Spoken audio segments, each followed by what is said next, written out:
Rain hammered against my windows for the fifth straight day, the kind of endless downpour that makes you question if the sky itself is broken. But unlike my neighbors in Falcon Ridge, I wasn't pacing my living room or checking the basement for water seepage. I stood at my bay window, coffee in hand, watching nature deliver a physics lesson no HOA rulebook could suppress. The hillside across from our homes had been showing subtle signs for weeks: hairline cracks in the drenched soil, tiny streams of mud creeping between houses like dirty fingers. While everyone else fretted over flooded garages, I waited. I'd been waiting since the day I moved here, because as a civil engineer specializing in slope stabilization, I saw what no one else wanted to admit. At precisely 4:17 p.m., gravity claimed its prize. A sound like distant thunder rattled the valley as thousands of cubic yards of earth broke free, a brown tsunami swallowing everything in its path. And as I calmly watched from my secure home, I couldn't help but feel grim satisfaction as the mudslide plowed directly into the homes of the HOA board members, with Paige Whitaker's marble driveway, the same one she bragged about every HOA meeting, taking the brunt.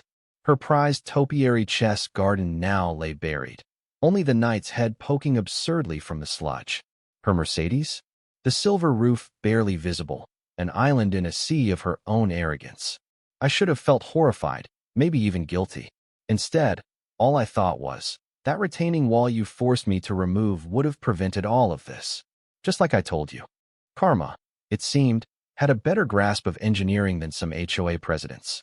11 months earlier, I moved to Falcon Ridge, drawn by its dramatic views and proximity to my new job as a senior engineer for a firm specializing in erosion control. The community sat on what real estate agents poetically called nature's balcony, a euphemism for unstable, erosion-prone hillside. The aging developer installed retaining systems were barely adequate when built 20 years ago, and now, with changing climate patterns, they were outright dangerous. I knew it the day I moved in. 3 weeks after unpacking, I met Paige Whitaker. She approached me as I collected soil samples along my property line, dressed like she was headed to a polo match, her designer rain boots somehow spotless despite the mud. "You must be our newest resident," she said with a smile so tight it might crack porcelain. "I'm Paige Whitaker, HOA president. Planning some landscaping." I explained I was evaluating slope stability and planning to install a high-grade gabion retaining wall to protect my property and, by extension, the home's downhill. Her smile faded a millimeter. "All modifications require HOA approval. Falcon Ridge maintains strict aesthetics to preserve property values." I assured her I would submit the necessary plans. What I didn't mention was that my preliminary analysis confirmed what I suspected: the southeast slope was a catastrophe waiting to happen. Over the next month, I designed a tiered gabion system, wire cages filled with local rock, disguised with native plantings. It would stabilize the slope, allow proper drainage, and blend with the environment. I submitted engineering specs, geological assessments, and 3D renderings showing how the wall would enhance, not harm, the view. The rejection arrived in 2 weeks, maximum time per HOA bylaws. "Proposal denied," the letter said, and signed but clearly authored by Paige. My system, it said, violated Section 8.4.2, banning industrial-appearing materials. I tried reasoning, explaining that traditional stone veneers were structurally inadequate. They offered me a meeting 6 weeks. I sought out allies. Thomas Ramirez, a retired geologist, opened his home to me the day I called. He spread decades-old topographical maps across his table, confirming the southeast slope was critically unstable. He'd warned the HOA for years, only to be ignored. Armed with his data, I submitted a compromise plan, a hybrid system with gabion cores hidden behind veneer facades. Rejected again. This time the letter claimed any engineered structure would disrupt the natural appearance of the hillside. At that point, I knew the board didn't care about safety, only about preserving their fantasy of untouched beauty. I requested an emergency meeting, citing imminent risk. Surprisingly, they granted it. Unsurprisingly, it was a farce. The board sat like judges, Paige at the center throne. I laid out soil samples, rainfall models, and worst-case projections. Thomas backed me up. "The slope is days from failure," he warned. Paige smirked. "There have been no incidents in Falcon Ridge's 20-year history. We will not approve unsightly structures based on speculative concerns." Only one member, Rebecca Clark, asked real questions, but she was outvoted. The board not only rejected my plan, but ordered me to remove the minimal drainage improvements I had already installed or face $200 daily fines. I consulted a lawyer. The fight would be costly, time-consuming, and possibly futile. So, I complied in paper. I documented every step, commissioned an independent geological survey, and sent certified warnings to the board, explicitly noting which properties were most at risk, including Page's. Her response was a form letter dismissing unsolicited reports. With the rainy season imminent, I focused on protecting my property in visibly interior drainage systems, foundation waterproofing, discreet landscaping that redirected water without triggering the HOA's aesthetic alarms. When the storm warnings came, I sent one last email to the board and all at-risk residents, with time-stamped photos of developing cracks. Page's response: a community-wide email denouncing alarmist communications. On Friday, I watched the slope fracture, tiny cracks expanding by the hour. Thomas confirmed it. The hillside had 24 hours at most.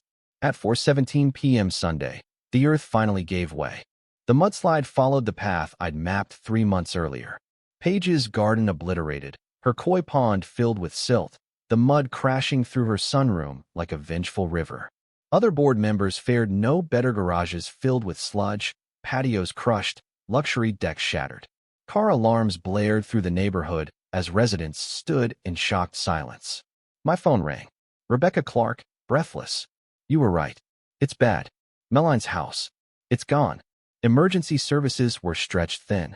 Thankfully, no one was hurt this time. In the aftermath, county engineers and insurance adjusters flooded the community. The verdict was swift and damning. The landslide was preventable. My proposals would have averted it entirely. At the emergency HOA meeting, attendance was standing room only.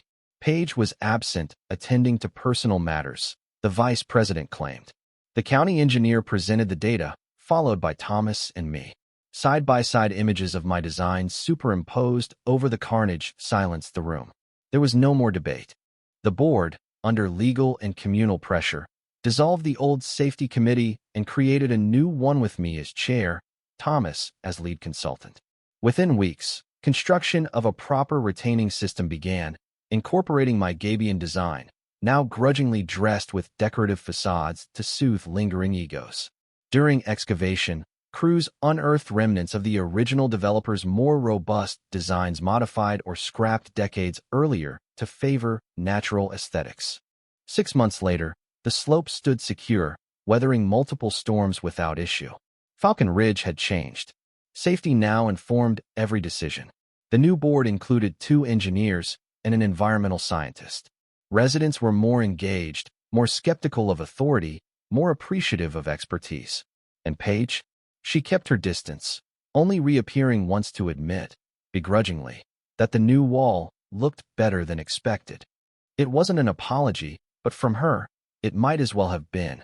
As she walked away, I offered one last thought. Things that collapse aren't beautiful. Stability is. She paused, then nodded. Sometimes, it takes a landslide to bury bad ideas and clear ground for better ones.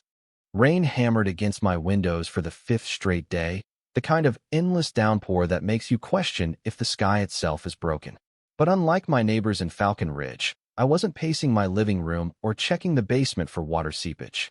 I stood at my bay window, coffee in hand, watching nature deliver a physics lesson no HOA rulebook could suppress.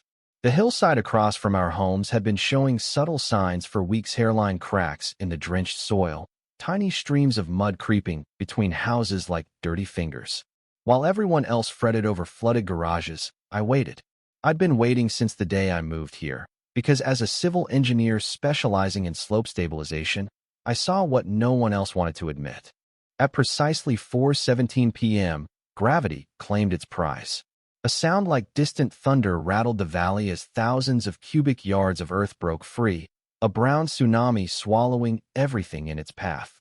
And as I calmly watched from my secure home, I couldn't help but feel grim satisfaction as the mudslide plowed directly into the homes of the HOA board members, with